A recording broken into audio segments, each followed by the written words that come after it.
আজকে আপনাদের সামনে অনেক কিছু শেয়ার করব এবং বাস্তব অভিজ্ঞতা থেকে অনেক কিছু তুলে ধরবো। ঠিক আছে, ভিডিওটা কেউ অবশ্যই স্কিপ করবেন না, ফুল ভিডিও দেখলে অনেক কিছু জানতে পারবেন। আমরা অনেকদিন হলে চিন্তা ভাবনা করতেছিলাম যে একটা জায়গায় যেতে হবে, আমাদের রিসোর্টে যাব। তো কোন একটা রিসোর্টে যাওয়া হলো না। অবশেষে আমাদের চিন্তা ভাবনা হলো যে না, আমরা 4 বন্ধু মিলে আজকে এমন একটা জায়গায় যাব, সেটা হচ্ছে ড্রিম হলিডে পার্ক, সেটা হচ্ছে নরসিংদী। আপনারা কিভাবে এখানে যাবেন ঢাকা টু নরসিংদী, সেটা এই ফুল ভিডিওতে দেখতে পারবেন। ঠিক আছে, চলেন শুরু করা যায়। তবে আমরা ওখানে নরসিংদীতে গেছিলাম, নরসিংদী যাওয়ার পর আমরা ড্রিম হলিডে পার্ক খুঁজে বের করছি। যেহেতু আমরা এখানে প্রথম আসছি, আমাদের কোনো অভিজ্ঞতা ছিল না, তো এখানে আসার মানে হ্যারেস হয়েছি সবার কাছে। ঢোকার আগে আমাদেরকে অনেকগুলো মানুষ এসে বলতেছিল, ভাই এদিকে আসেন ওদিকে আসেন। কেন বলতেছিল জানেন? এখানে খাবার খাওয়ার জন্য বলতেছিল যে ভাই ভিতরে খাবারের দাম অনেক বেশি, আসলে অনেক বেশি। বলতেছে বাইরে থেকে খেয়ে যান। সময়টা আমরা ওখানে গেছি, আমাদের খাওয়া লাগে না, আমাদের ফাস্টফুড কিছু আইটেম নিলে হয়। তো ফাস্টফুড আইটেম নেওয়া এলাও আছে ভিতরে, কিন্তু ভিতরে কোনো ভারী রাইস বা কোনো কিছু নেওয়া এগুলো এলাও নাই। সেক্ষেত্রে আমরা হলো কি করলাম, টিকিট কাটছি 350 টাকার টিকিট, প্রতি টিকিট কাটতে হয়। আর ফ্যামিলি প্যাকেজ আছে 2200 টাকা। আপনারা 4 জন 5 জন গেলে অবশ্যই ফ্যামিলি প্যাকেজ নিলে সবকিছুতে করতে পারবে, আনন্দ করতে পারবে। আমরা যেহেতু দুজনে গেছি আর দুজন করে গেছি, আমরা 4 বন্ধু, তো আমাদের ফ্যামিলি প্যাকেজটা নিতে ভুল হয়েছিল, নেয়নি। অভিজ্ঞতা থেকে শেয়ার করব, আর এই ভিডিওতে অনেক কিছু তুলে ধরবো, নিজের অভিজ্ঞতা সবকিছু শেয়ার করলাম। তারপরে আমরা টিকিট কাটলাম, টিকিটের ভিতরে ঢুকলাম। ঢুকতে দেখবেন যে বিশাল একটা বড় মানচিত্র, তার পাশে দেখবেন যে একটা ম্যাপ আছে। এই পার্কের সব ম্যাপগুলো এখানে দেওয়া আছে, কোথায় কোনটা কিভাবে আছে। সমস্যা হবে না আপনার ঘোরার জন্য। ভিতরে প্রবেশ করার পরে আপনাকে স্টেপ বাই স্টেপ টাকা দিয়ে আপনাকে প্রত্যেকটা জিনিসকে দেখাতে হবে এবং ঘুরতে হবে। যদি ঘুরতে চান, আপনি স্পিড বোটে উঠতে চান, যদি আপনি ভূতের বাড়ির ভিতর ঢুকতে, প্রত্যেকটা আলাদা আলাদা ফি দিয়ে আপনাকে দেখতে হবে। এই জন্য ফ্যামিলি প্যাকেজটা নেওয়া সবচেয়ে উত্তম। আপনি তো ঘুরেই শেষ করতে পারবেন না, দেখেই শেষ করতে পারবেন না।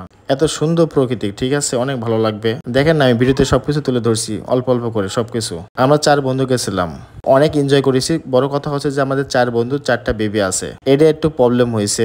তাছাড়া অনেক মজা করছি, এনজয় করছি। মানে মেট্রো রেল থেকে শুরু করে পদ্মা সেতু, বিভিন্ন ধরনের সবকিছু এখানে পাবেন। বাংলাদেশের যেখানে বিখ্যাত যেগুলো তৈরি করা আছে সবকিছু এখানেই দিয়ে রাখছে। একটা বাসের মধ্যে দিয়ে, মানে মাটির নিচ দেখলে বুঝতে পারবেন, ওই নিচ দিয়ে আমি নামছি এবং এই জানাতে এই সাইড দিয়ে উঠতেছে। এটা নদীর ভিতর দিয়ে একটা রাস্তা, ঠিক আছে। ওই পার ছিলাম, এপার চলে আসছি নদীর।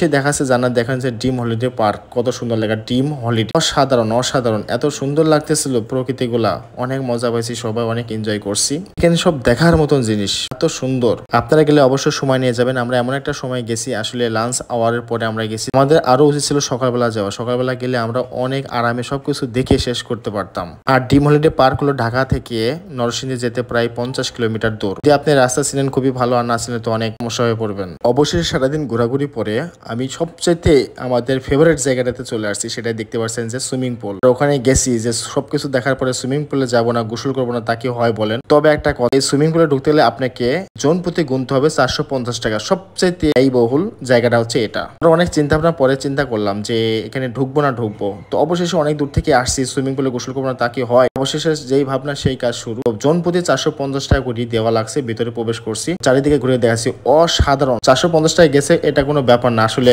এর আগে কখনো আমার এই সুইমিং পুলে এরকম গোসল করা হয় নাই। ভাবনা থেকে আমি ভাবলাম যে ফ্যামিলি নিয়ে যাব, ছোট বাচ্চা ছিল, তারপরে নিয়ে গেছি এদেরকে, যাতে মনটা ভালো থাকে, এতে ফ্রেশ থাকে, একটু বাইরে ঘোরালে। তো সেই দিক থেকেই চিন্তা ভাবনা করি আমরা অবশ্যই গেছি এখানে সবাই মিলে একসাথে। তো দেখেন আমি উপরে উঠে ওই যে নিচে নামছি। আমাদের 4 বন্ধুর মধ্যে আমার বেবিটা সবচেয়ে ছোট ছিল, তো ওরা অনেক মজা করছে, এনজয় করছে। তো আমাদের বেবি থাকার কারণে আমরা ওইভাবে মজা করতে পারি নাই। তো আমি জানি বললাম তুমি ধরো বাচ্চাটা, আমি একটু এনজয় করে আসি। আসলে অসাধারণ লাগতেছে, গোসল না করলে হবে?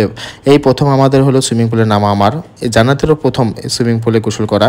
তো জানাতে বললাম তুমি এখন যাও, তুমি একটু যাই ঘুরে আসো। তো ও একটু মজা করে আসলো। এইভাবে সময়গুলো আমরা ভালোভাবে করে নিছি। আমাদের সারাদিনটা এভাবে চলে যায় ড্রিম হলিডে পার্কে নরসিংদীতে। তারপর আমরা সুন্দরভাবে আল্লাহর রহমতে ব্যাক করি বাসায়।